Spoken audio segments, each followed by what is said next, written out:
actually by drinking a quite nice drink, let's say just one apple juice.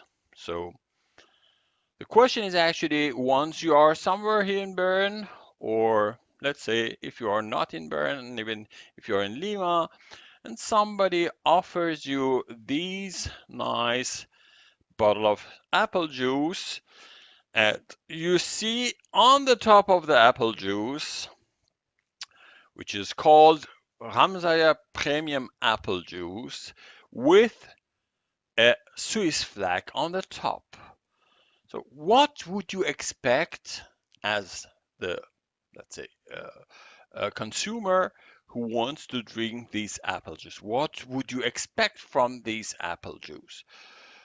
Do you expect that, for example, the raw materials, in that case, apples are from Switzerland, and also the processing took place in Switzerland?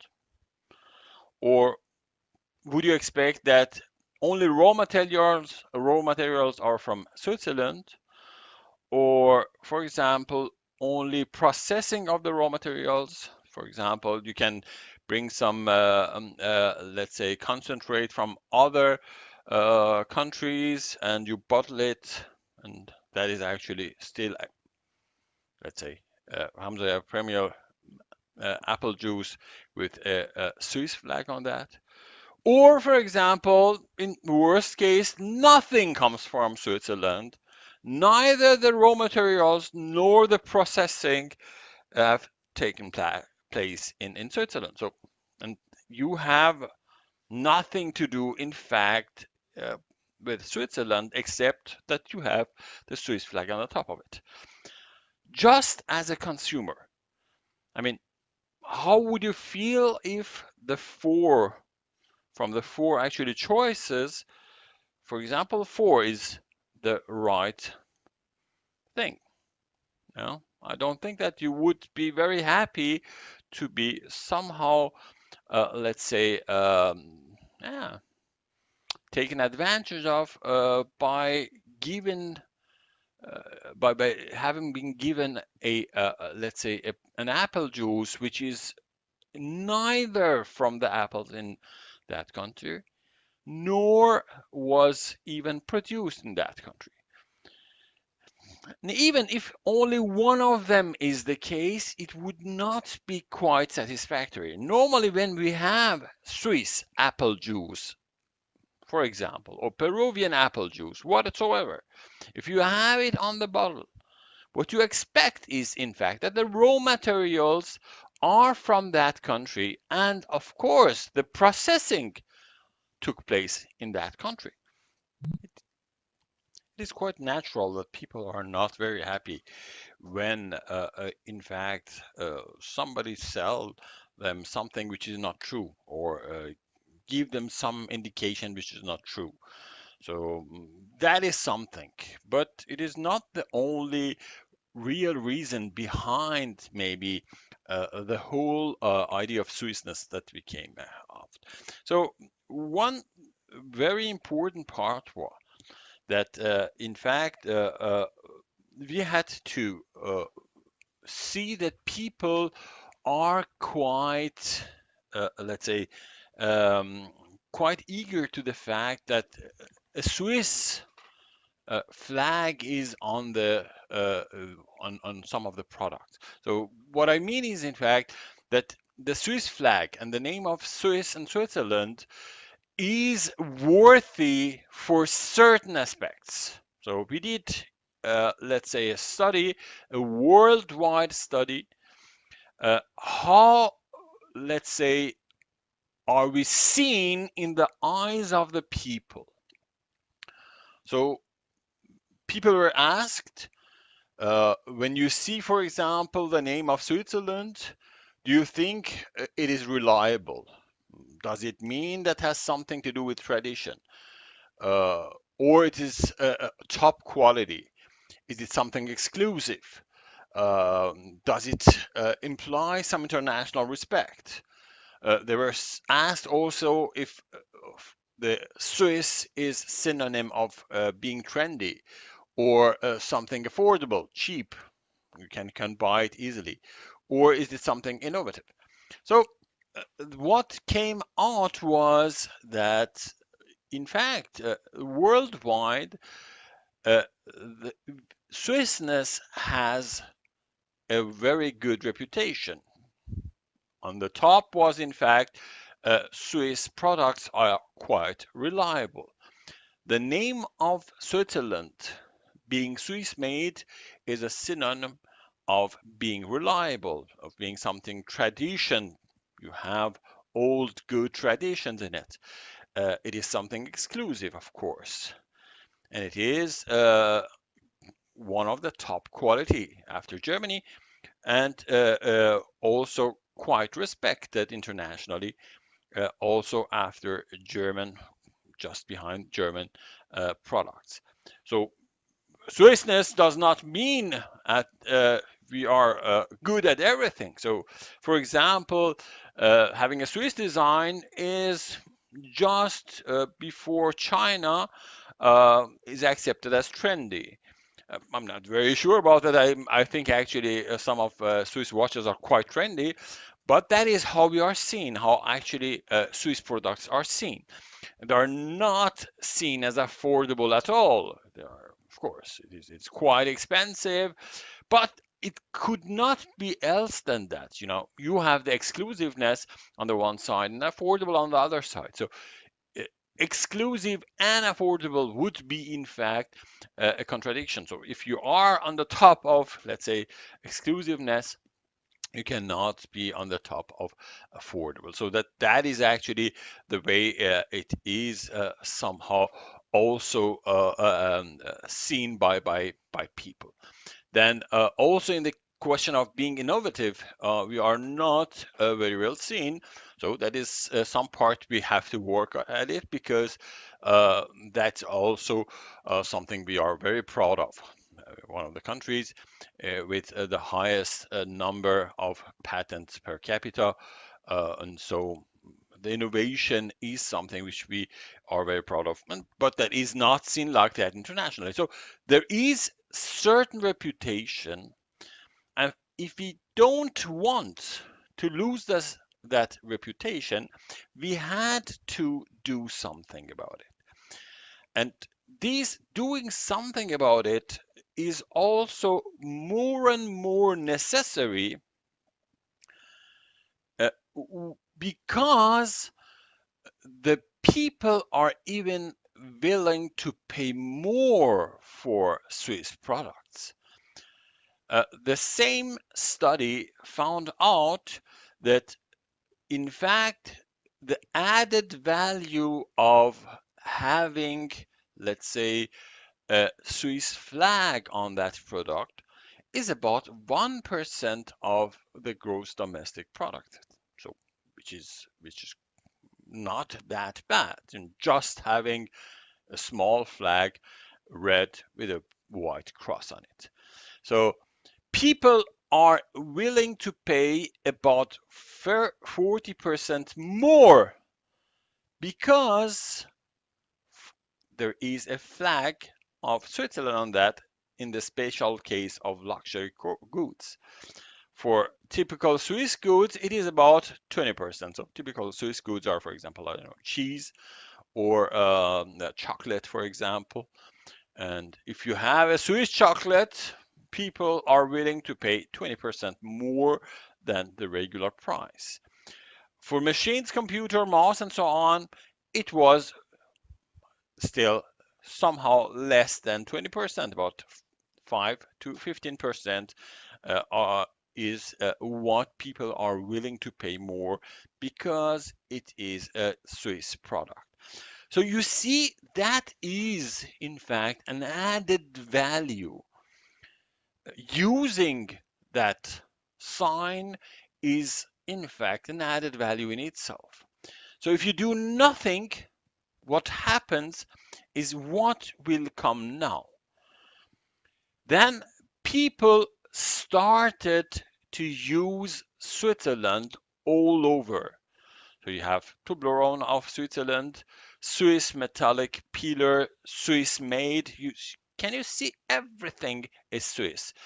You have one flag, you have Swiss made there, then you have again Swiss made with a flag on that, Swiss metallic pillar, Switzerland, and again Swiss, let's say, the Swiss cross, are that all that in order to sell a pillar, you know? And you have actually Credit Suisse, you have Jura of Switzerland, you have Swiss Guarantee, you have Swiss Life. So you see, in fact, people used increasingly, of course, without paying for that, in order also to let be paid higher. So it is not a question to be paid for that. The question is, in fact, how to regulate such a thing. Because if you don't have a regulation, everybody can use these trademarks, Switzerland if you want, and the result is you are going to lose that added value. If everybody can use these, let's say, mark without being controlled in any manner, without being bound by some conditions, it is sure that at the end, the problem is these added value will be lost for good. And that is not just something I said. The point is, in fact, even on that page, as you are seeing here, some really even traditionally known Swiss made articles that you can see here are not really done in Switzerland. So, and that is one of them. So you see, for example, it is a Swiss cream from, let's say, the milk. And then you have here in German Schweizer Melkfett, which is actually means in the Swiss, let's say, fat from the milk. Then you find on that part, of course, on the one side the Swiss flag, and on the other side, what you find out is made in France. So you will have free riders that are taking advantage of this good reputation of Swissness. So all that brought us to the conclusion we shall do something, else we will lose that added value. We will lose this reputation if we let do things like that. And that was the beginning point of the whole, let's say, provision about Swissness, which started at the IPI about 10 years ago.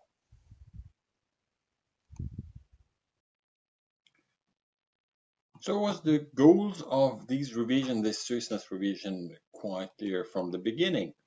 The very first objective we were aiming at is or was in fact to have an appropriate strengthening of protection for the Swiss brand.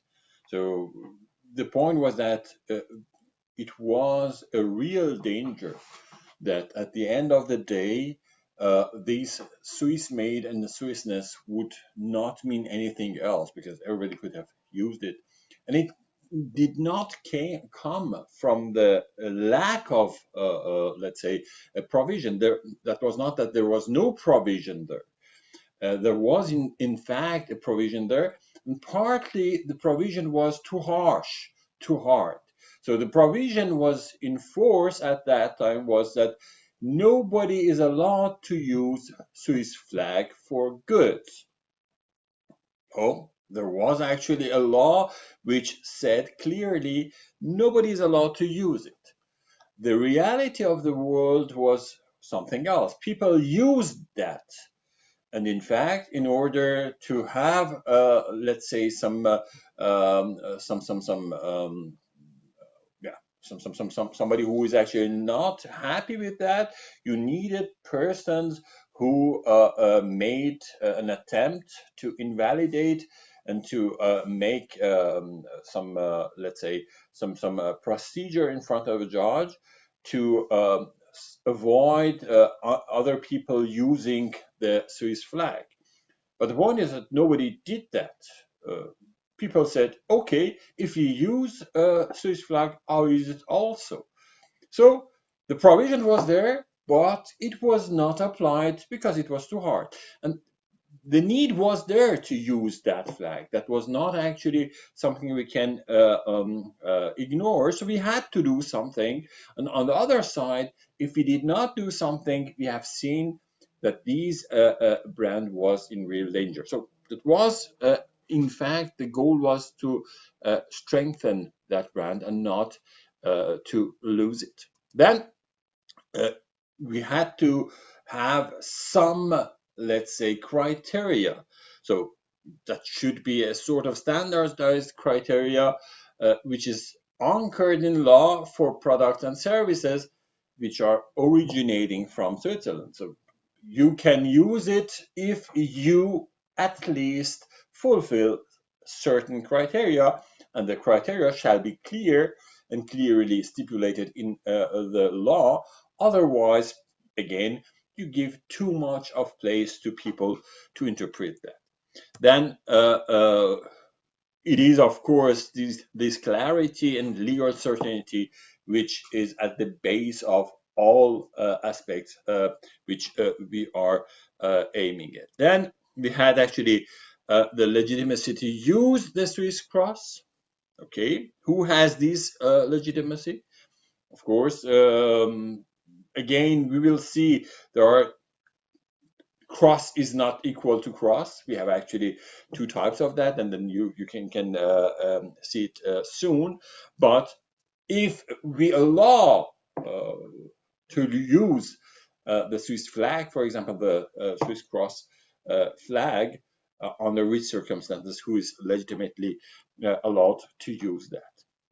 And then giving more and better ways of enforcing law, not only domestically but also abroad. So that is actually also a very important case for us, that our reputation, not only inside the country but also outside the country, still remain at the same level, so that we are still seen as a country having, let's say, products which are certainly in a very exclusive situation, and the people actually can believe further in the quality which is delivered under the name of Switzerland. So that was actually our point. And another point was, in fact, okay, so what is the difference between actually cross and cross? So if you look through actually Swiss legislation, you find these two types of crosses. So you have actually the Swiss cross, which is what you find on the flag here on the right side. That is actually the so-called Swiss cross. And then you have actually coat of arms, where you see the Swiss cross, of course, but that is actually a coat of arm, and it is not just the flag. So one thing for sure, we wanted to remain and to keep the coat of arms reserved for the Confederation. That shall not be normally used to praise some product and so on. As I told you, that was the case, and then other was in the older provision, we had the possibility that the Swiss cross is permitted only for services. So there was the provision saying actually, if you offer services and your main seat is in Switzerland, you can use the Swiss cross, not the coat of arms. But for the products and goods, it was not permitted at all. So now the new provision would accept that the Swiss cross is not also permitted for goods, however, under certain circumstances. So then you have, in fact, what is permitted, what is not permitted. So use of the cross, Swiss cross, is permitted under certain circumstances for goods. Here, for example, for let's say for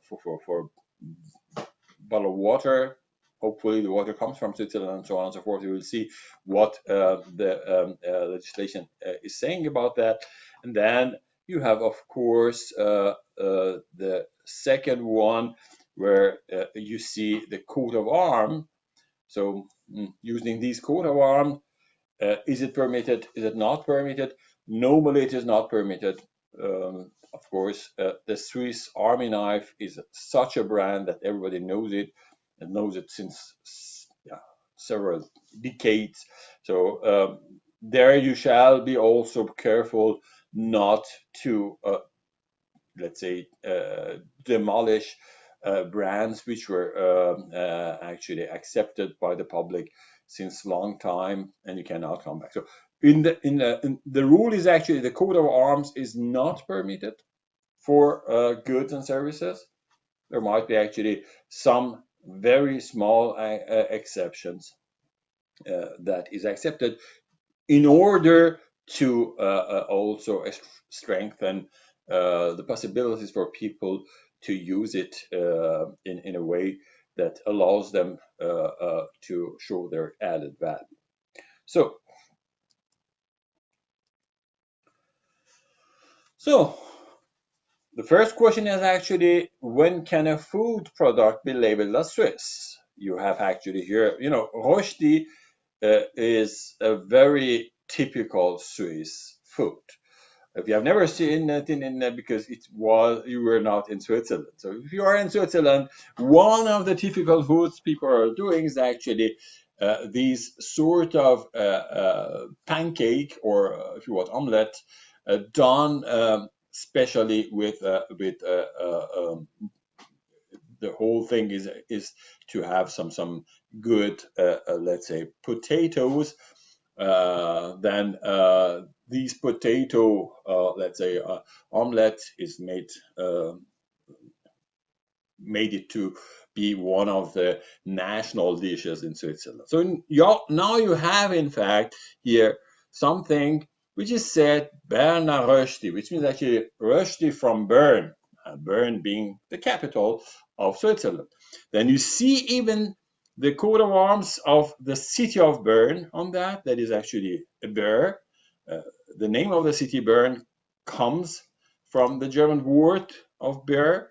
And then you see even actually some very famous buildings in the city of Bern, the Siedlungen, for example. So everything shows it is from Switzerland. It is from Bern. You see, it comes from Bern. You have all the signs on that, isn't it? Let's take a look of how it is done. And if you look at it, most part of that thing is nothing else but potatoes. And 80% potatoes, they are all coming from European Union, which has nothing to do with Switzerland. So can that be labeled as, let's say, a Berner Rochli? Can that be labeled as Swiss when we are talking about a food product, and most part of it is not, the main part of it is not coming from that country? So the Swissness provision gives a clear answer to that. It says at least 80% of the raw material weight which is available in Switzerland must have originated in Switzerland. So, I mean, sorry, but you can find sufficiently, let's say, potatoes in Switzerland. So at least 80% of the potato food product you are selling shall come from Switzerland if you want to call it a Swiss product. And it goes even to 100% if it is about milk products. And there is actually something done with milk. So the milk shall come 100% from Switzerland because, yes, we have actually, at least that is the least thing we have, a lot of cows making a lot of milk. So if you use milk and you want to call your product Swiss product, you have to use all the milk from Switzerland. You cannot even import milk from other countries, which is not necessary. Then even that is not enough because you might take all that thing, bring it to another country, produce it in another country because actually it is cheaper to produce it. I don't know in China, make some Bernard Rochdi, but it is done in let's say in other countries, for example in China. That is not Bernard Rochdi. So now the third condition becomes more important also, so that the essential processing step might take place in Switzerland. Otherwise, we cannot talk about a Swiss, let's say, food product. So uh, let's be realistic. That is actually what it can be done. So first of all, because we had the huge problem, so we are no more allowed to call our chocolate Swiss chocolate for the simple reason that, just contrary to your country where you have actually maybe some good cacao, there is no cacao in Switzerland. It is no cacao growing possible in Switzerland. So cacao is coming from other countries, most of them actually from Latin America or from some African countries. But there is, the country is too cold to be able to produce cacao. So 80% of the cacao done in Switzerland is not a possibility. So we had, in fact, to put that available here. So 80% of the raw material weight which is available in Switzerland must have originated in Switzerland. So for the case of cacao, of course, that is 0% because there is zero cacao which is originated from Switzerland. So in fact, now also the chocolate fabrics, they can tell that the chocolates are Swiss chocolates if the milk they use, the sugar they use, is coming from Switzerland. Okay, 80% of what is available in cacao in Switzerland shall be from Switzerland. There is nothing available in Switzerland, so they can actually import all the cacao without any problem, but they have to do it.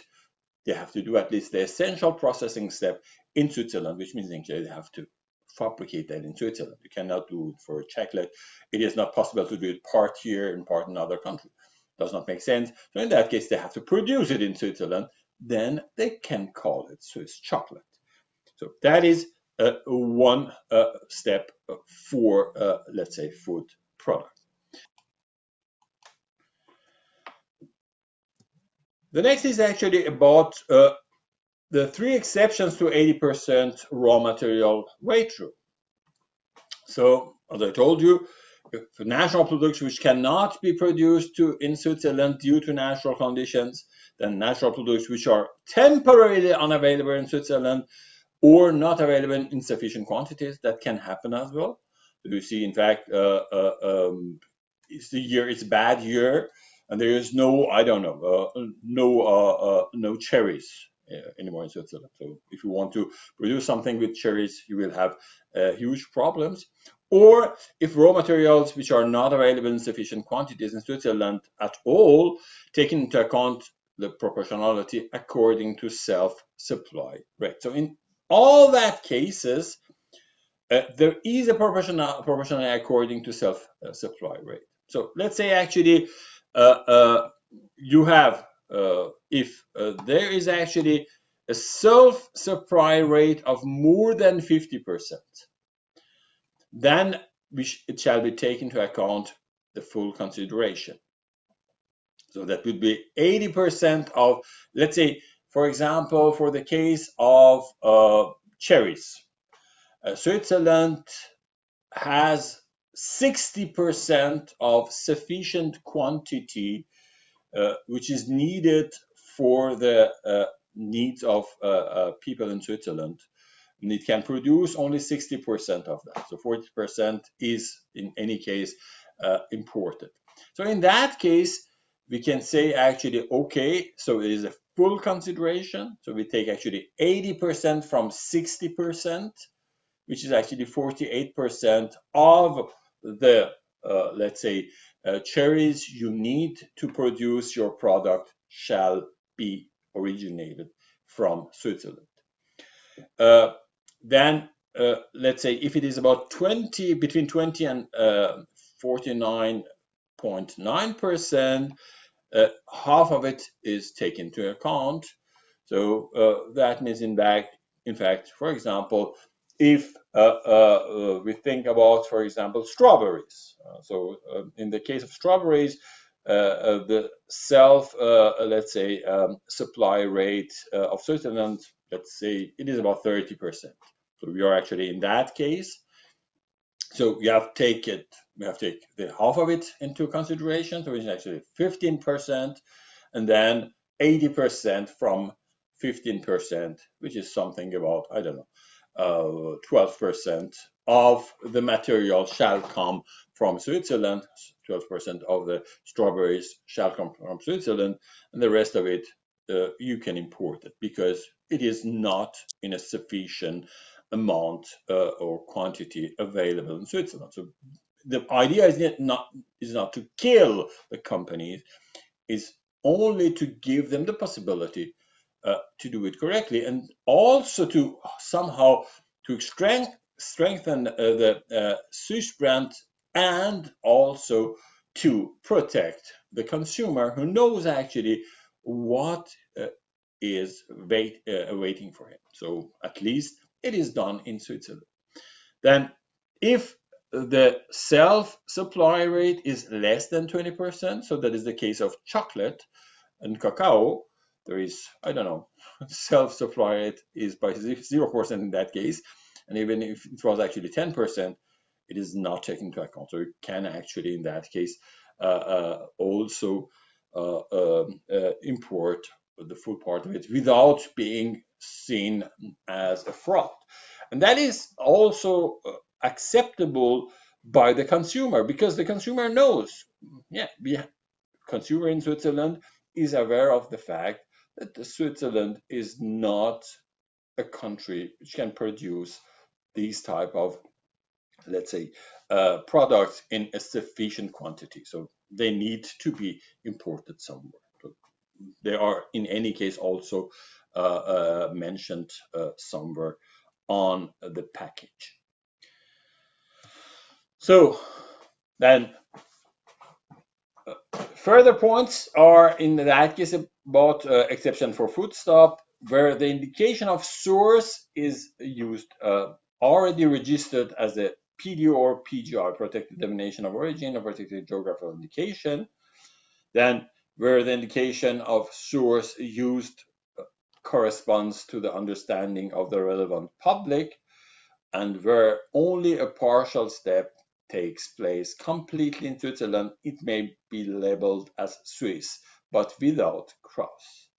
So again, these are things which are quite, let's say, these are provisions which take into account the expectation of the people, of the public, and they are showing that. So in fact, in many cases, this indication of source is nowadays in Switzerland seen as just the work is done in that region with their know-how. So that is actually the know-how more important than the product itself.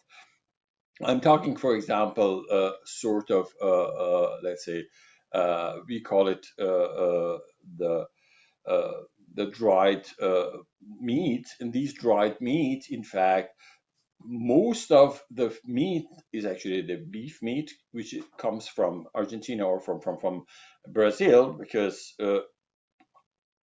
factually they have the better meat in that case. Uh, but the public knows that since long time, and you can use that denomination, dried meat from actually Grison or from other regions in Switzerland without any problem, even if the meat is not from that region, because the relevant public knows that actually it is just about the know-how, how to dry that meat, and at which actually level, and so on and so forth. So that is which was before the provision, so we cannot change it afterwards neither, in order not to make problems for producing, let's say, companies. Then also very important is that if the the so-called step can only partially take place in Switzerland, uh, uh, then it may be you can actually label it as Swiss without using the cross. So if you use the cross, then it means, in fact, you should have done it. You should have done the complete essential part of the production in Switzerland. You can use the Swiss word without the cross. That means, in fact, okay, it is at least partial steps took place completely in Switzerland, if not all of them. So that is the difference between having the label Swiss or having the cross Swiss on the good or on the service. So we talked about actually the possibilities, how or what shall be the content of some food product to be accepted uh, as a label Swiss or with a Swiss flag. Now, what about actually industrial products? When can you label Swiss as or Swiss flag and sell your product as a Swiss product? So uh, just let's start again with an example, which was one of the thousands of examples we had before that the whole started. Um, that was actually this case. It is about actually an oral rinse, and you can see on the first side you have Curacept, and you have actually oral care system, and then you have the Swiss flag on that. So shall be actually Swiss with a Swiss flag. So let's look at what is written where a bit further on the back side. It is written clearly under license of Curacept ADS. Manufacturer is Curaden Healthcare, which is somewhere in Italy. Okay. On the one side, of course, it is under license, so they might have actually the right to use the trademark Curacept because it is under license. Okay. On the other side, they are selling that as a Swiss product with a Swiss flag on that. It is never been produced by Swiss, let's say, producers or manufacturers. It is produced in another country. Uh, I believe that the quality is as good as it is because, of course, that is under license, so there is a Swiss quality check doing there, but it is not a Swiss product. So shall those type of products be accepted as Swiss product? Yes or no? So the, that was actually the point we started at. So the point was then resolved by the provision in the law, which says actually 60% of the manufacturing cost must be incurred in Switzerland. So at least 60% of it, it is not just 51%, it is 60% of the manufacturing cost shall be incurred in Switzerland. In addition to that, the product must have received its essential characteristics in Switzerland. So it is not just you do it, you have to do at least some steps which are essential, and at least the essential manufacturing step must be carried out in Switzerland. So all together. However, 60% is actually a high, very high level. Normally people in all other cases, you have, for example, the case of made in Germany or so on. It is enough 51%. So 60% is actually a very high level of cost if you accept it. But we had also uh, uh, we had also thought about it when we said actually what is manufacturing cost. So in manufacturing cost, we included not only the material cost, but not only actually the processing and assembly cost, which is actually quite also relevant. However, also the research and development cost, and the research and development cost is actually a big part of the cost. So these 60% is in fact uh, including the R&D cost, which is actually so very important. So in fact, actually, if you do the R&D in Switzerland, you have done already a big part of it here. Then there are some material costs. In fact, you cannot even produce in Switzerland. As for example, the steel. I mean, the stainless steel is not produced elsewhere, as in China nowadays, in the whole world. So that is the material cost. Okay, it comes from another country. Then the assembling and the processing cost. Okay, so if at least the essential steps have been done in Switzerland, then you can actually also add that to the total, and then you have actually the manufacturing cost. Of course, that is not everything. That is not the cost of the whole product. The cost of the product includes also what we call it actually prime costs. Is in fact includes also administration and distribution costs, but these are not included in manufacturing costs. So that cannot be, in fact, put in the total, let's say, calculation at the end. Manufacturing costs includes only R&D, material, and processing costs. So that is what it is, and that shall be at least 60% of that cost shall be occurred, shall have been occurred in Switzerland. So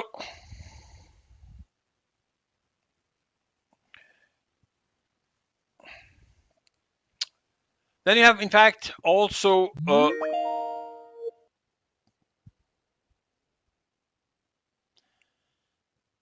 then you have also the exception for this 60% manufacturing cost rule. So you have, for example, again, the possibility that the natural product which you use for your product cannot be produced in Switzerland. So we are in a situation then that it is not possible that these natural product can be produced in Switzerland. So in that case, there shall be at least a sort of, let's say, exception. Then the second one is actually if the cost of raw materials, which are not available in sufficient quantity in Switzerland for the objective reasons, then you have to take into account the proportionality. So it is actually, in fact, again, uh, if there are some raw materials and they are not available for sufficient reasons, then you have to take only the proportionality which is available in Switzerland into the calculations. However, that is something which shall be decided at the ordinance level, because that differs from, let's say, métier to métier. That differs from actually industry to industry. So there are different ordinances due to each, let's say, industry, and they can decide what is reasonable for them. So that is was resolved or put to resolve at the level of ordinance and not at the level of the law. Uh, the third possibility is for actually having a further exception for industrial products is where the indication of source used correspond to the understanding of the relevant public. Again, if normally actually people would understand it, the consumer would accept that, okay, here, for example, I understand that these material can come from somewhere else and not Switzerland, but at least the work is done in Switzerland. It is accepted. And then where only a partial step, for example, research or design takes place completely in Switzerland, it may be labeled as Swiss but without the cross. So you can have now, in fact, also some designation like Swiss innovation or, for example, Swiss design if the design took place completely in Switzerland. So you can actually have a design team in Switzerland, design that, and then produce it somewhere else. And then you want to sell it now on the market, you can use the Swiss design label without, of course, the flag, because the flag or the Swiss cross is only for the cases where everything is fulfilled. So 60% of the cost, manufacturing cost, plus the two other ones, the manufacturing steps and the essential, let's say, part of the procedure is done in Switzerland. So that is, in fact, also a way to somehow reward people investing in things for which you are quite known.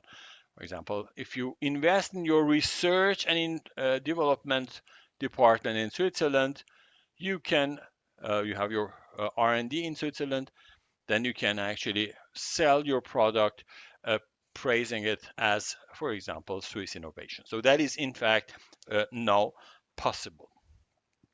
So what does it mean actually specifically?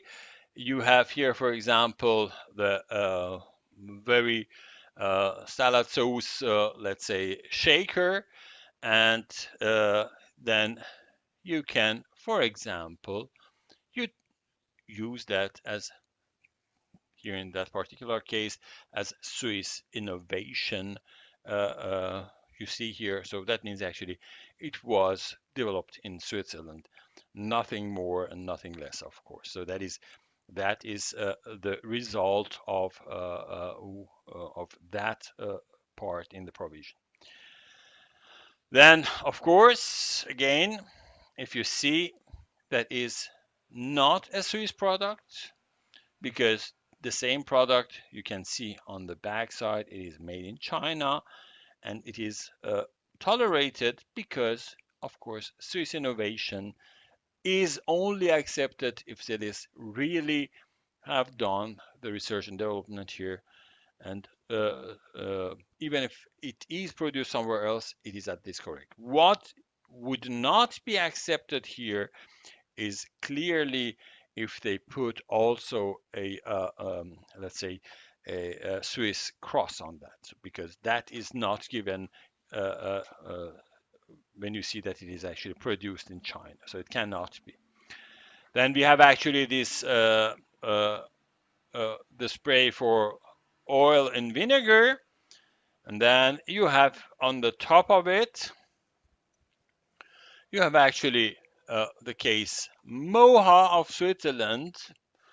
And you see clearly here there is actually a Swiss cross. So just take a look at it, and it is written besides what is cost that is made in China. So again, that is the very inconsistent. You cannot use Swiss cross and be made in China. That is not, in fact, correct. It's no more correct due to the law, and you cannot actually use and sell things like that anymore in the market. So that is actually in order to somehow prevent such type of, I won't go up until to say that is a fraud, but at least misleading, some misleading actually actions, so that people by seeing the Swiss cross would believe it is a Swiss product. So what about actually services? Then you have, for example, here CityLine Swiss flights operated by CityLine Hungary. And you have CityLine Swiss with a Swiss flag, a Swiss cross just on the top of it. And everything is operated by Swissline in Hungary. So you see, these free riders existed, and of course, they try to exist furthermore. But the idea is actually how to have a legal tool in order to prohibit such things. And that is actually a question this time about the service, not about the products. But for the service, actually, we did not make a great change because the law had it somehow. Uh, First of all, the requirement is actually that the company is registered, has a registered office in Switzerland. And in addition, the actual place of administration for the company must also be in Switzerland. So they shall have their seat, their at least administration seat is in Switzerland. And it is about the actual place, not a post box as an address. And then you say, actually, yeah, I have an address in Switzerland. There's a post box somewhere. So that is not enough to be labeled as Swiss service. So uh, for corporate groups, foreign subsidiaries of a Swiss parent company may offer their products in Switzerland under their corporate brand, for example, Swiss Re, Credit Suisse, and so on and so forth. So we have actually uh, we are yeah, these multinationals like Swiss Re and Credit Suisse, which use the name for a long time. Their seats are, of course, in Switzerland. They have a Swiss parent company, which is in Switzerland, and even actually, so their subsidiaries may use the seat of the parent company to validate also their claim on Swissness. So what does it mean is, in fact, yes, the Swiss international airlines, uh, um, it was most of the time known as Swissair before the grounding, is something which is acceptable because they have their actual seat in Switzerland, and of course they're registered in as a Swiss office. So that is acceptable. The other one, the so-called Swiss line, which is just a Hungarian company, cannot be accepted as a service with a Swiss flag. So, so now there is a good question that comes up. Good, you did that, and that means now a lot of administrative burden for companies. Now they have to check about the 60%, and you have to check, and in fact, it is not like that.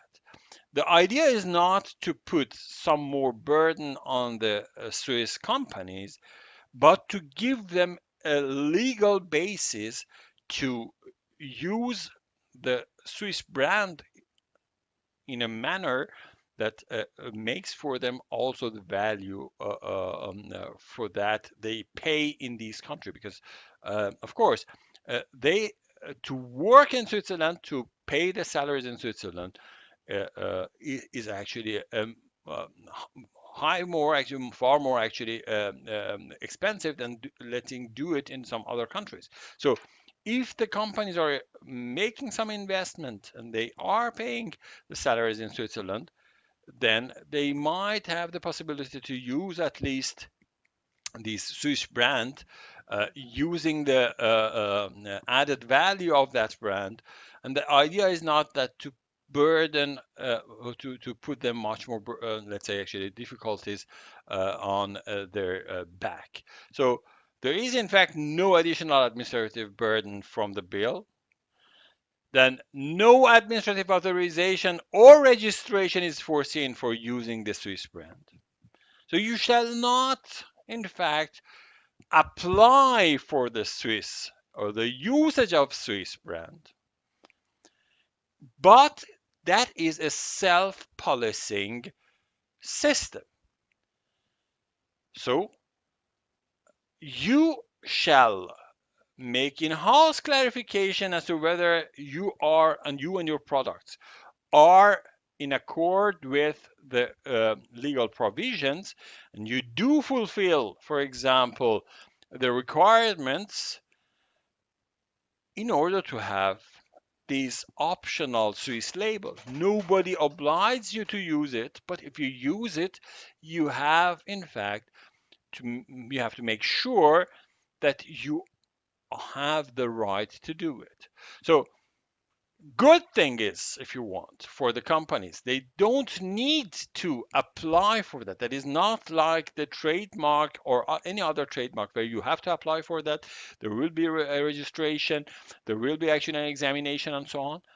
You can use it, it is optional, but you make a self-policing way on that. So you make sure that these requirements which I said to you before, for example, for a product, for an industry product, that the cost of manufacturing 60% in Switzerland and that the essential steps in Switzerland and so on and so forth are fulfilled so that you are in your right to do that.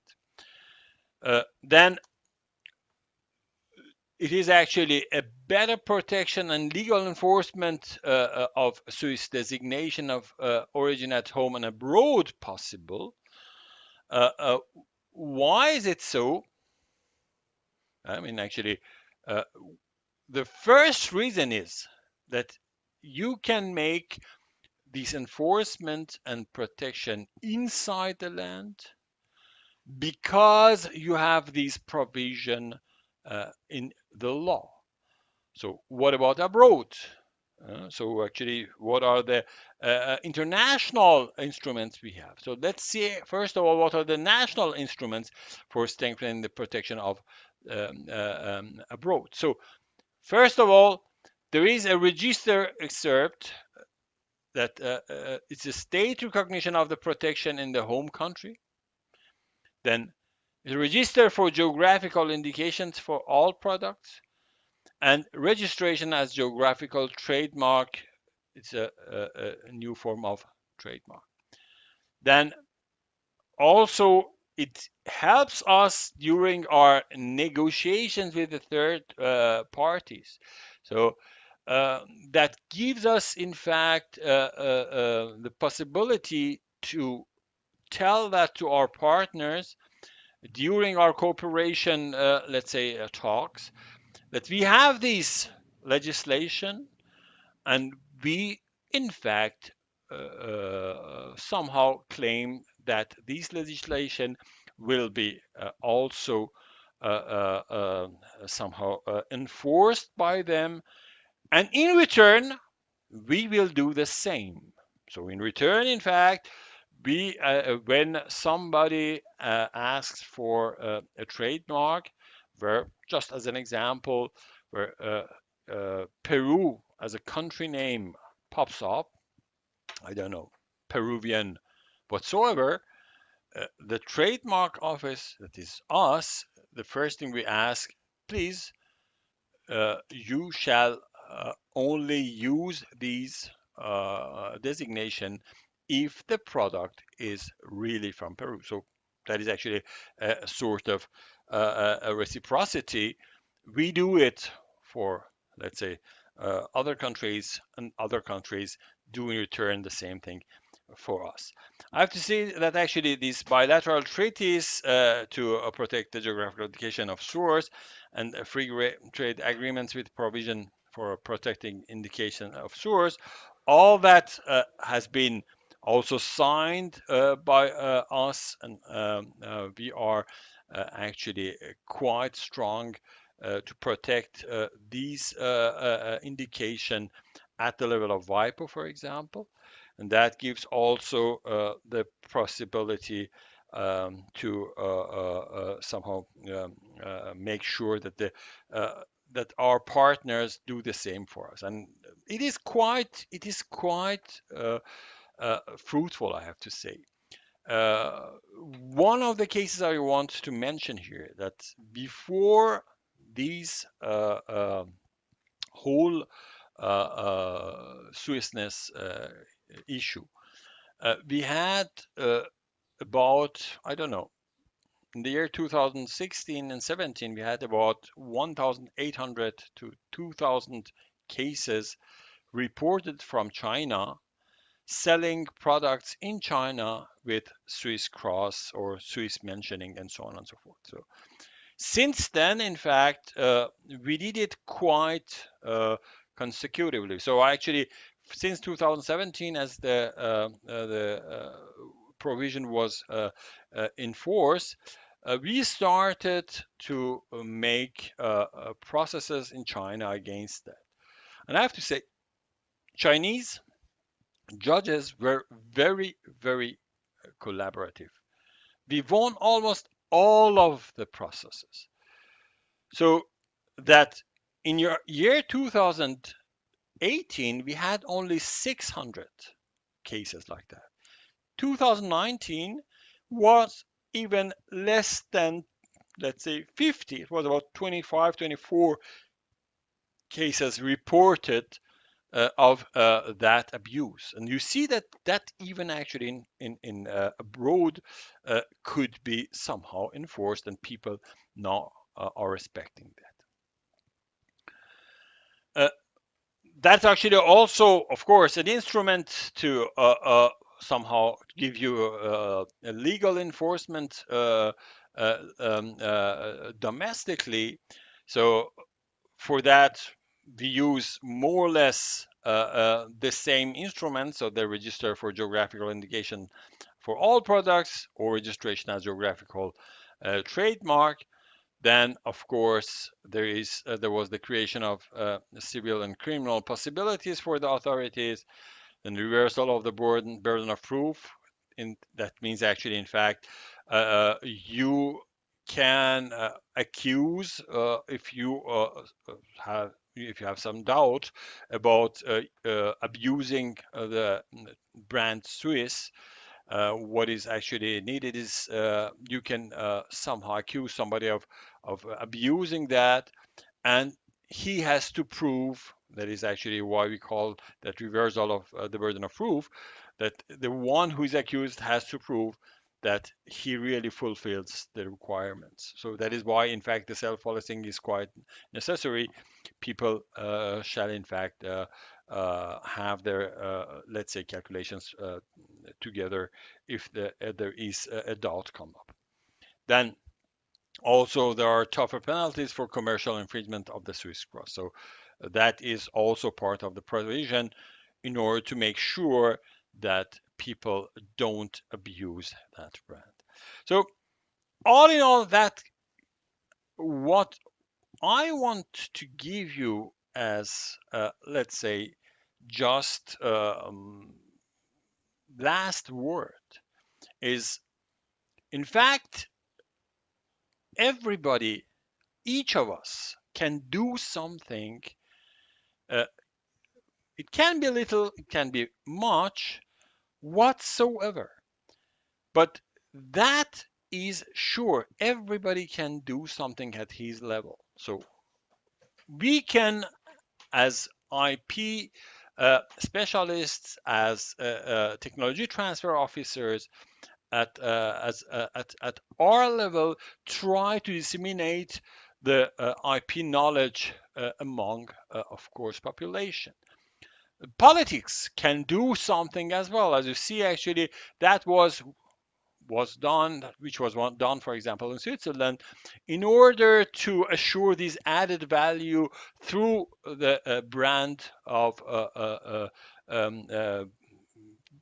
that actually makes clear that these products have a relation to Switzerland, for example.